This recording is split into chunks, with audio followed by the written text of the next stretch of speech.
Na mtazamaji, leo wananchi wa Olkalau wameamua, kura zimepigwa. Sasa macho yote ya Wakenya yanaelekezwa katika hatua inayofuata, kuhesabu kura na hatimaye kumjua mbunge mpya wa eneo hilo. Lakini kabla matokeo rasmi hayajatangazwa, kuna swali muhimu ambalo wengi bado wanajiuliza. Ni nani hasa waliokuwa wanawania kiti hiki? Ni nani Samuel Mushina Nyaga wa UDA? Safari yake ya kisiasa ilianzia wapi? Aliwaahidi nini wananchi wa Olkalau? Na upande wa pili, ni nani Sami Kamau Ngotho wa DCP? Kwa nini amegeuka kuwa mpinzani mkubwa wa chama tawala katika uchaguzi huu? Je, tofauti zao ni zipi? Na kwa nini uchaguzi huu mdogo umevutia viongozi wa kitaifa, wachambuzi wa siasa na mamilioni ya Wakenya wanaofuatilia kutoka kila kona ya nchi? Katika dakika chache zijazo, tutakuletea uchambuzi wa kina kuhusu wagombea hawa wawili, sera zao, historia yao ya kisiasa na kwa nini ushindi wa mmoja wao unaweza kubadili mjadala wa kisiasa kuelekea uchaguzi mkuu wa mwaka 2027. Karibu katika habari moto za sasa kutoka Moto TV Kenya, kituo cha kweli kwa habari, makala na burudani Afrika Mashariki. La kwangu jina Ogaro Brian Osoro. Na kama hujapata kusubscribe, fanya hima, subscribe, like, comment. Uchaguzi mdogo wa Olkalau ni miongoni mwa chaguzi zilizovutia hisia kubwa zaidi nchini Kenya mwaka huo. Kwa kawaida uchaguzi mdogo huwa ni tukio la eneo husika, wananchi hupiga kura, mshindi hutangazwa na maisha huendelea. Lakini safari hii hali ilikuwa tofauti. Kwa wiki kadhaa kabla ya uchaguzi, Olkalau iligeuka kuwa kitovu cha siasa za kitaifa. Viongozi wakuu wa kisiasa walifika eneo hilo mmoja baada ya mwingine. Vyama vya kisiasa vilifanya mikutano mikubwa ya kampeni. Wananchi walisikiliza sera mbalimbali. Wachambuzi wa siasa wakaanza kujiuliza iwapo uchaguzi huu ungekuwa kipimo cha mwelekeo wa kisiasa wa Mlima Kenya kuelekea uchaguzi mkuu wa mwaka 2027. Hata masuala ya usalama yalitawala mjadala. Kulikuwa na uwepo mkubwa wa maafisa wa polisi. Serikali ilisema hatua hiyo ilikuwa ya kuhakikisha uchaguzi unafanyika kwa amani. Upande mwingine wa kisiasa nao ulikuwa na mtazamo wake kuhusu hali hiyo. Lakini licha ya mjadala wote uliokuwepo, mwisho wa siku jukumu la kufanya uamuzi lilibaki mikononi mwa wananchi, kwa kuingia katika kituo cha kupiga kura, kwa kushika karatasi ya kura na kwa kuweka alama zao mbele ya mgombea waliomwamini.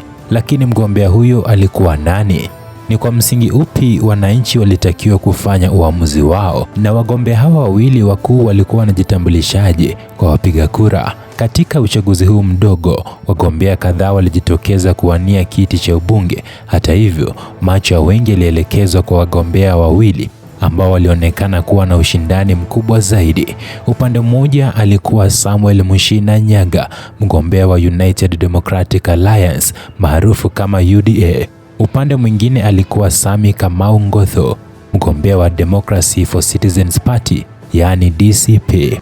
Wote wawili waliingia katika kinyang'anyiro hiki wakiwa na maono tofauti, mbinu tofauti za kampeni na ujumbe tofauti kwa wananchi wa Olkalau. Lakini kabla ya kuzungumzia tofauti zao, ni muhimu kwanza kuelewa eneo walilokuwa wanalitafuta kuliongoza.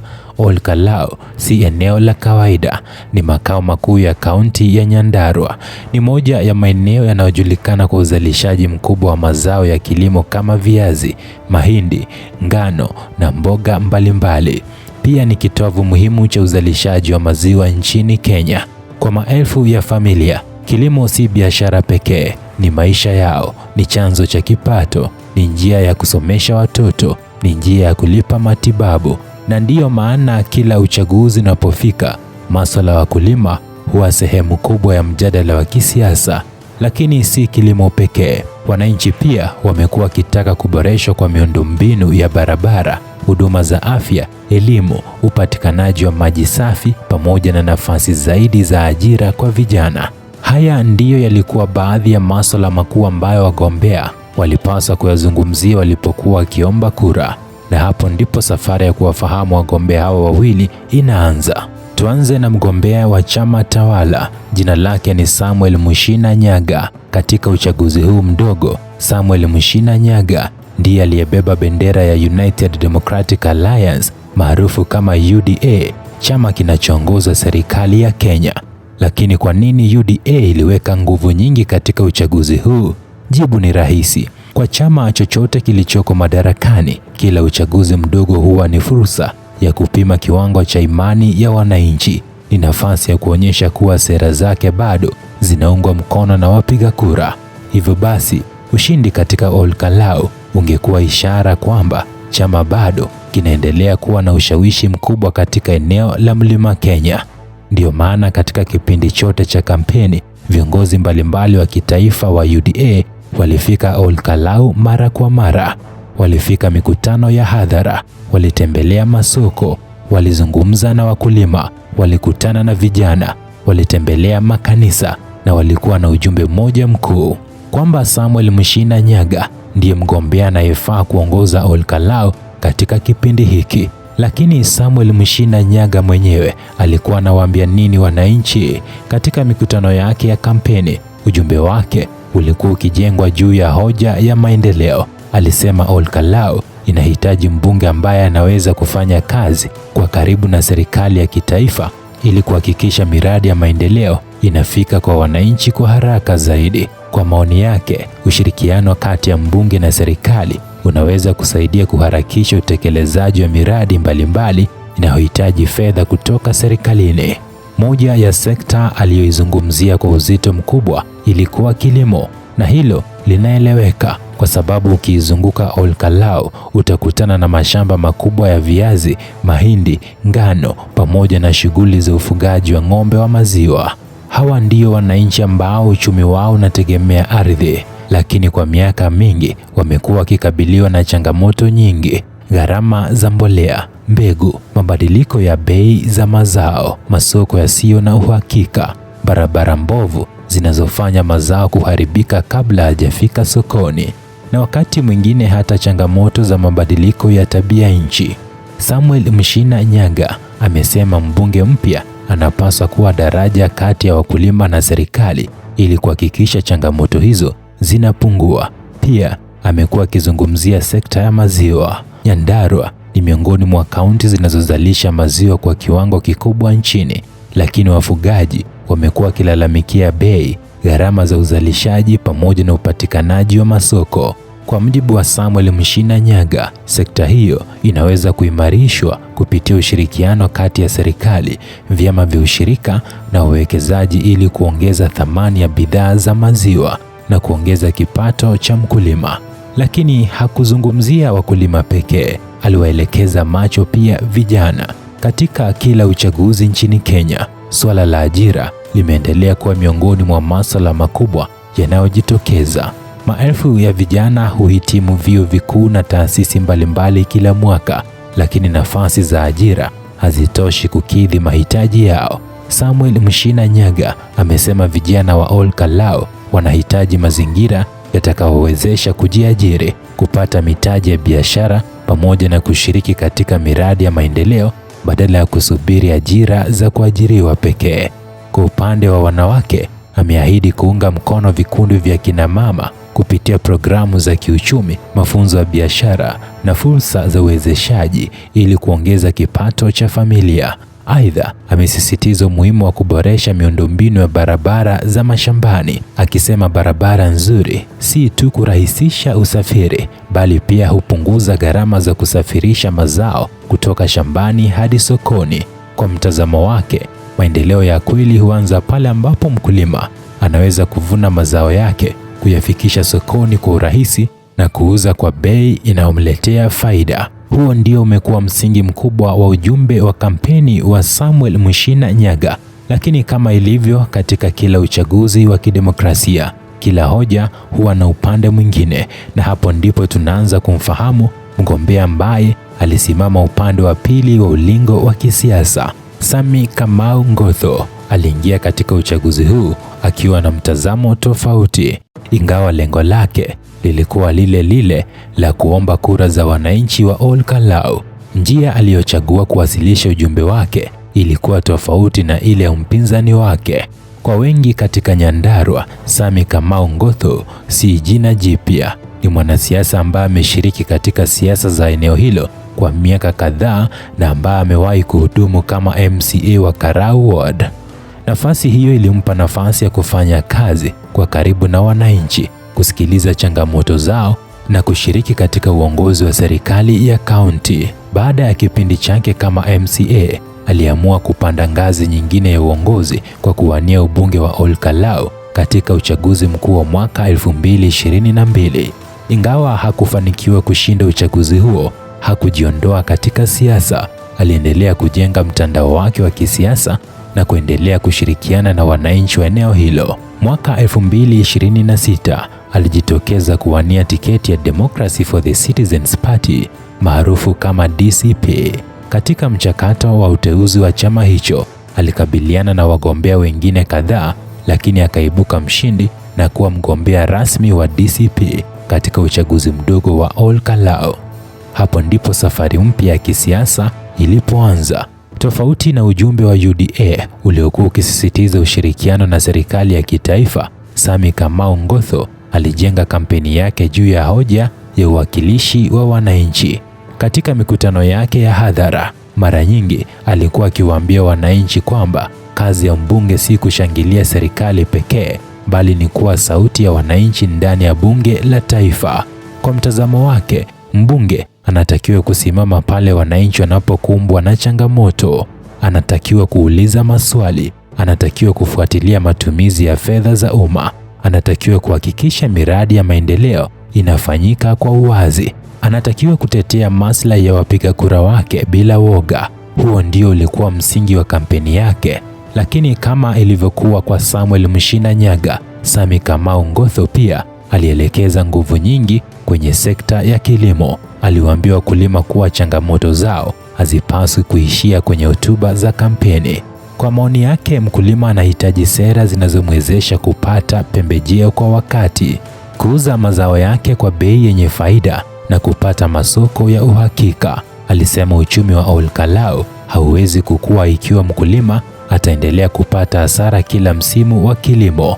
Kwa upande wa wafugaji wa maziwa, alisisitiza umuhimu wa kuboresha masoko, kuongeza thamani ya bidhaa za maziwa na kuhakikisha mkulima analipwa kwa wakati. Lakini hakusimama hapo. Alizungumzia pia changamoto zinazowakabili vijana. Alisema vijana wengi wana elimu, wana vipaji na wana uwezo mkubwa wa kufanya kazi, lakini wamekuwa wakikosa fursa za kujiajiri na kupata mitaji ya kuanzisha biashara. Kwa hiyo aliahidi kuunga mkono mipango ya kuwawezesha vijana kupitia mafunzo, ubunifu na programu za maendeleo ya kiuchumi. Kwa wanawake, alizungumzia umuhimu wa kuongeza fursa za biashara, kuimarisha vikundi vya kujitegemea na kuhakikisha wanawake wanashiriki kikamilifu katika shughuli za maendeleo. Kadri siku za kampeni zilivyokuwa zikipita, ushindani kati ya Samuel Mushina Nyaga na Sami Kamau Ngotho uliendelea kushika kasi. Mikutano ya kisiasa iliongezeka. Viongozi wa kitaifa waliendelea kumiminika Ol Kalou na kila upande ulikuwa na imani kwamba wananchi wangeupa ushindi mgombea wao. Lakini swali kubwa lilikuwa hili: je, wananchi wa Ol Kalou walikuwa wanatafuta nini hasa kutoka kwa mbunge wao mpya? Kwa sababu mwisho wa siku, uchaguzi hauamuliwi na ukubwa wa mikutano ya kampeni, hauamuliwi na idadi ya viongozi wanaofika jukwani, na hauamuliwi na kelele za kisiasa. Unaamuliwa na wananchi mmoja mmoja anapoingia kwenye chumba cha kupiga kura na kufanya uamuzi wake wa siri. Na huo ndio msingi wa demokrasia. Na hapo ndipo tunapaswa kuangalia swala ambalo mara nyingi hupuuzwa wakati wa kampeni. Wananchi wa Ol Kalou walikuwa hawachagui tu mtu wa kujaza nafasi iliyoachwa wazi bungeni. Walikuwa wanamchagua kiongozi ambaye kwa mujibu wa katiba ya Kenya atakuwa sauti yao katika bunge la taifa. Mbunge ambaye atasimama na kuzungumza kwa niaba yao, atasimamia matumizi ya fedha za National Government Constituencies Development Fund maarufu kama NGCDF kwa mujibu wa sheria zinazosimamia mfuko huo. Mbunge ambaye atashawishi miradi ya maendeleo, mbunge ambaye atafikisha kilio cha wakulima, wafanyabiashara, vijana, wanawake na wazee pale ambapo maamuzi ya kitaifa hufanyika. Hilo ndilo jukumu kubwa ambalo wananchi walikuwa wakiliweka mikononi mwa atakayeshinda uchaguzi huu. Na ukiwasikiliza wakazi wa Ol-Kalou katika kipindi chote cha kampeni, utagundua kwamba hoja zao zilifanana kwa kiasi kikubwa. Wakulima walizungumza kuhusu gharama kubwa za uzalishaji, bei ya mbolea, mbegu, madawa ya mimea na wakati mwingine ukosefu wa soko la uhakika. Kwa wafugaji wa maziwa, hoja kubwa ilikuwa namna ya kuhakikisha jasho lao linaendana na kipato wanachopata. Kwa vijana, changamoto ilikuwa ajira. Wengi walisema wanahitaji mazingira yatakayowawezesha kujiajiri, kupata mitaji na kushiriki katika uchumi wa eneo lao badala ya kusafiri kwenda miji mikubwa kutafuta fursa. Kwa wafanyabiashara wadogo, walizungumzia miundo mbinu, barabara, masoko, usalama na mazingira bora ya kufanya biashara. Kwa wazazi, elimu iliendelea kuwa ajenda muhimu.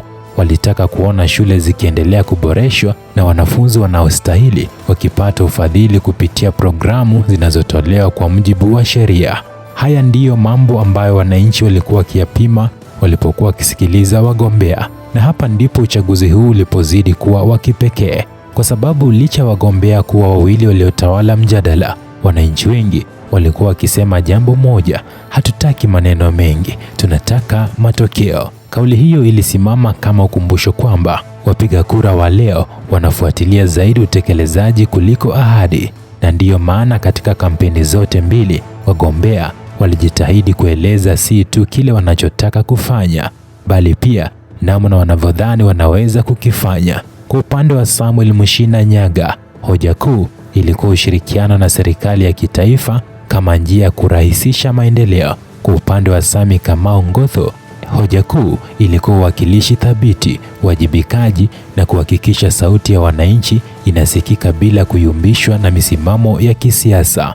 Mwisho wa yote, hoja hizo mbili zilipelekwa mbele ya jaji pekee mwenye mamlaka ya kuamua, si viongozi wa kitaifa, si wachambuzi wa siasa, si mitandao ya kijamii, bali mwananchi wa Ol-Kalou. Na leo, baada ya wananchi kutimiza wajibu wao wa kidemokrasia wa kupiga kura, hatua inayofuata ni ile ambayo kila Mkenya anaisubiri kwa hamu: kuhesabiwa kwa kura, kujumlishwa kwa matokeo. Lakini bila kujali nani atatangazwa mshindi, uchaguzi huu tayari umeacha somo muhimu katika siasa za Kenya, kwamba uchaguzi mdogo unaweza kuwa na athari kubwa kuliko ukubwa wa eneo lenyewe, kwamba ushindani wa jimbo moja unaweza kuibua mjadala wa kitaifa, na kwamba nguvu ya kura ya mwananchi mmoja bado ndiyo msingi wa demokrasia yetu.